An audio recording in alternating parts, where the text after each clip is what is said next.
ಆಂಗ್ಲ ಭಾಷೆ ಸೇರಿದಂತೆ ಬೇರೆ ಭಾಷೆಗಳ ಕಲಿಯಬೇಕೆಂಬ ವ್ಯಾಮೋಹವು ಇಂದಿನ ದಿನಗಳಲ್ಲಿ ಹೆಚ್ಚಾಗುತ್ತಿದೆ. ಹಾಗಾಗಿ ಸಾವಿರಾರು ವರ್ಗಗಳ ಇತಿಹಾಸವನ್ನು ಹೊಂದಿರುವ ನಮ್ಮ ಮಾತೃಭಾಷೆಯಾದ ಕನ್ನಡ ಭಾಷೆ ಸಂಸ್ಕೃತಿಯನ್ನು ಉಳಿಸಲು ಮೊದಲು ಜಾಗೃತರಾಗಬೇಕಿದೆ ಎಂದು ಕಂದಾಯ ಸಚಿವರು ಹಾಗೂ ಜಿಲ್ಲಾ ಉಸ್ತುವಾರಿ ಸಚಿವರಾದ ಕೃಷ್ಣ ಬೈರೇಗೌಡ ಅವರು ತಿಳಿಸಿದ್ದಾರೆ.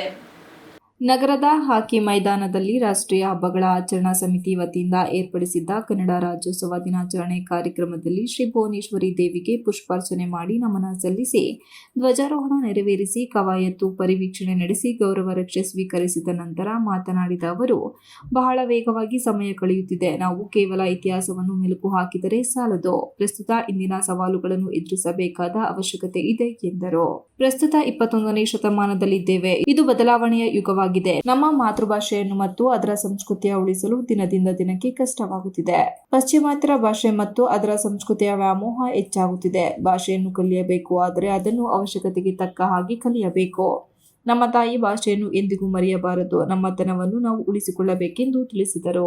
ಇತ್ತೀಚೆಗೆ ಇದೇ ಜಿಲ್ಲೆಯವರಾದ ಬಾನು ಮುಸ್ತಕ್ ಅವರು ತಾವು ಬರೆದ ಕೃತಿಗೆ ಪ್ರಪಂಚದ ಶ್ರೇಷ್ಠ ಸಾಹಿತ್ಯ ಪ್ರಶಸ್ತಿಗಳಲ್ಲಿ ಒಂದಾದ ಬೂಕರ್ ಪ್ರಶಸ್ತಿ ಪಡೆದುಕೊಳ್ಳುವ ಮೂಲಕ ಕನ್ನಡ ಭಾಷೆಗೆ ಮತ್ತಷ್ಟು ಗೌರವವನ್ನು ತಂದುಕೊಟ್ಟಿದ್ದಾರೆ. ಅದೇ ರೀತಿ ಕನ್ನಡ ನಾಡಿಗೆ ಮತ್ತೆ ಕೊಡುಗೆಗಳನ್ನು ಕೊಟ್ಟಂತಹ ಎಸ್.ಎಲ್. ಭೈರಪ್ಪನವರು ಕೂಡ ಇದೇ ಜಿಲ್ಲೆಯವರಾಗಿದ್ದಾರೆ ಎಂದರು.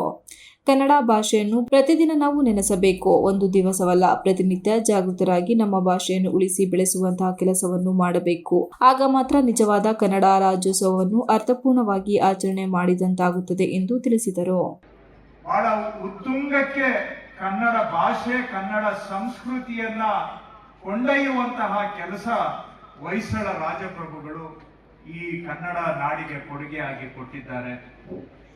ಅವರು ಕನ್ನಡ ಭಾಷೆಯನ್ನ ಪೋಷಿಸಿ ಮತ್ತಷ್ಟು ಉನ್ನತ ಮಟ್ಟಕ್ಕೆ ಭಾಷೆ, ಸಂಸ್ಕೃತಿ, ಸಾಹಿತ್ಯ, ಸಂಗೀತ, ನೃತ್ಯ, ಕನ್ನಡದ ಇಷ್ಟೂ ಆಯಾಮಗಳನ್ನ ಬಹಳ ಉನ್ನತ ಮಟ್ಟಕ್ಕೆ ಬೆಳೆಸೋದ್ರಲ್ಲಿ ಹೊಯ್ಸಳ ಪ್ರಭುಗಳ ಕೊಡುಗೆಯನ್ನ ನಾವು ಎಂದೆಂದಿಗೂ ಕೂಡ ಮರೀಲಿಕ್ಕೆ ಆಗೋದಿಲ್ಲ.